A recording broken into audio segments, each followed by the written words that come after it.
Assalamualaikum warahmatullahi wabarakatuh. Perkenalkan, nama saya Harun M. Nasir, NIM D1A118095. Saya mahasiswa Fakultas Hukum Universitas Mataram. Di sini saya akan menjawab tugas hukum acara Peradilan Tata Usaha Negara kelas B1.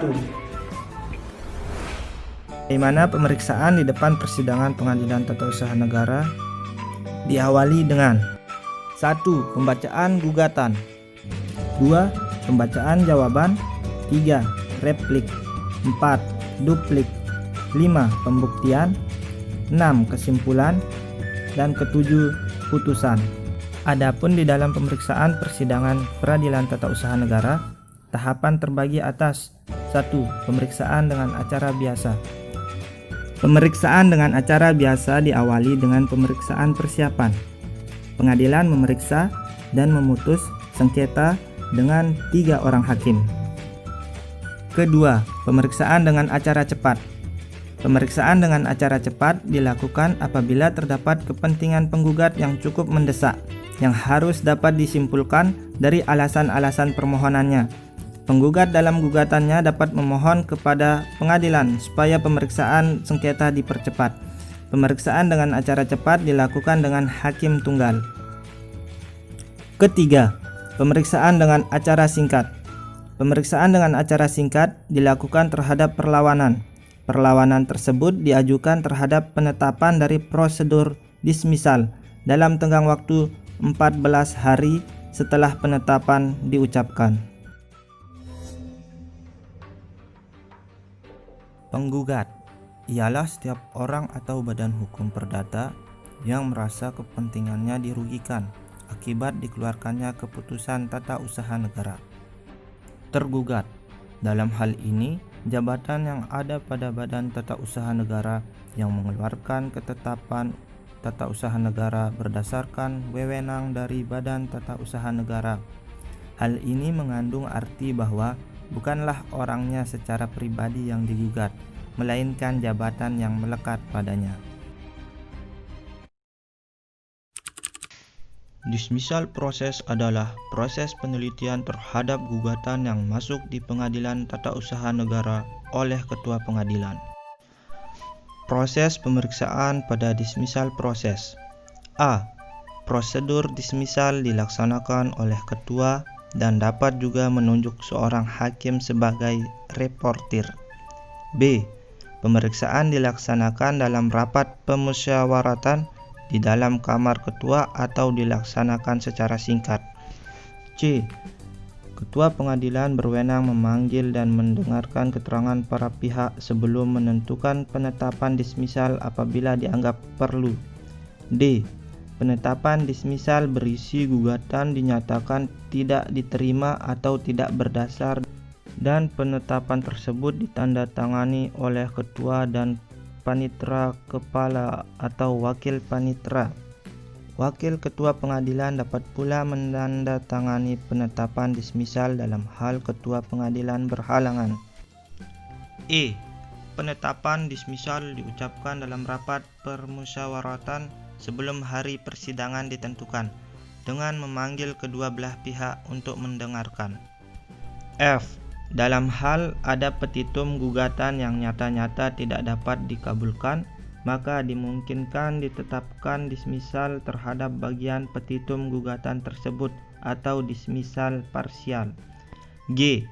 Dalam hal ditetapkan dismisal parsial, ketentuan perlawanan terhadap penetapan dismisal berlaku juga dalam hal ini. H.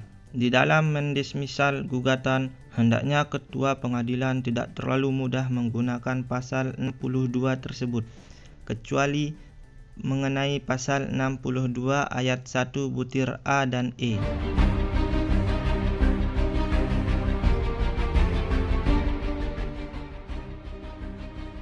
Diskresi adalah kebijakan dari pejabat negara dari pusat sampai daerah yang intinya membolehkan pejabat publik melakukan sebuah kebijakan yang melanggar dengan undang-undang dengan 3 syarat, yakni demi kepentingan umum, masih dalam batas wilayah kewenangannya, dan tidak melanggar Azas-Azas Umum Pemerintahan yang Baik atau AUPB. Asas diskresi harus berlandaskan pada dua hal, yaitu landasan yuridis dan kebijakan. Kebijakan di sini dibagi menjadi dua kategori. Pertama, kebijakan yang bersifat mutlak atau absolut. Yang kedua yaitu kebijakan yang bersifat tidak mutlak atau relatif. Hal ini dapat terjadi karena hukumnya tidak jelas.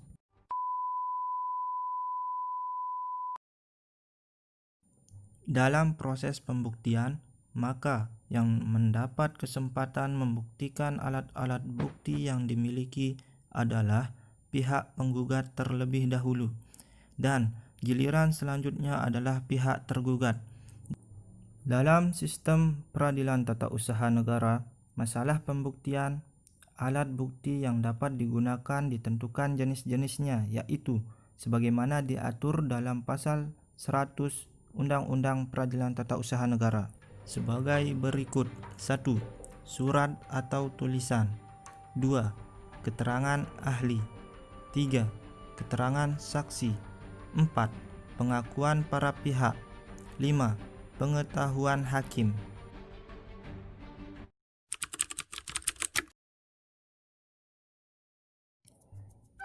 Eksekusi putusan pengadilan tata usaha negara menurut ketentuan pasal 116 Undang-Undang Nomor 5 Tahun 1986 adalah: A. Salinan putusan pengadilan yang telah memperoleh kekuatan hukum tetap dikirimkan kepada para pihak dengan surat tercatat oleh panitera pengadilan setempat atas perintah ketua pengadilan yang mengadilinya dalam tingkat pertama selambat-lambatnya dalam waktu 14 hari. B. Dalam hal 4 bulan setelah putusan pengadilan yang telah memperoleh kekuatan hukum tetap sebagaimana dimaksud dalam ayat 1 dikirimkan an-nur.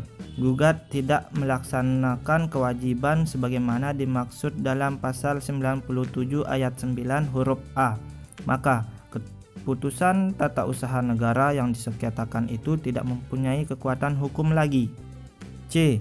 Dalam hal tergugat ditetapkan harus melaksanakan kewajibannya sebagaimana dimaksud dalam pasal 97 ayat 9 huruf B dan C, dan kemudian setelah 3 bulan ternyata kewajiban tersebut tidak dilaksanakannya, maka penggugat mengajukan permohonan kepada ketua pengadilan sebagaimana dimaksud dalam ayat 1 agar pengadilan memerintahkan tergugat melaksanakan putusan pengadilan tersebut.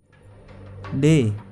Jika tergugat masih tetap tidak mau melaksanakannya, ketua pengadilan mengajukan hal ini kepada instansi atasannya menurut jenjang jabatan. E. Instansi atasan sebagaimana dimaksud dalam ayat 4 dalam waktu 2 bulan setelah menerima pemberitahuan dari ketua pengadilan harus sudah memerintahkan pejabat sebagaimana dimaksud dalam ayat 3 melaksanakan putusan pengadilan tersebut. F. Dalam hal instansi atasan sebagaimana dimaksud ayat 4 tidak mengindahkan ketentuan sebagaimana dimaksud dalam ayat 5, maka ketua pengadilan mengajukan hal ini kepada presiden sebagaimana pemegang kekuasaan pemerintahan tertinggi untuk memerintahkan pejabat melaksanakan putusan pengadilan tersebut. Sekian jawaban dari saya. Apabila ada salah ucap, dimaafkan. Wabillahi taufik wal hidayah. Assalamualaikum warahmatullahi wabarakatuh.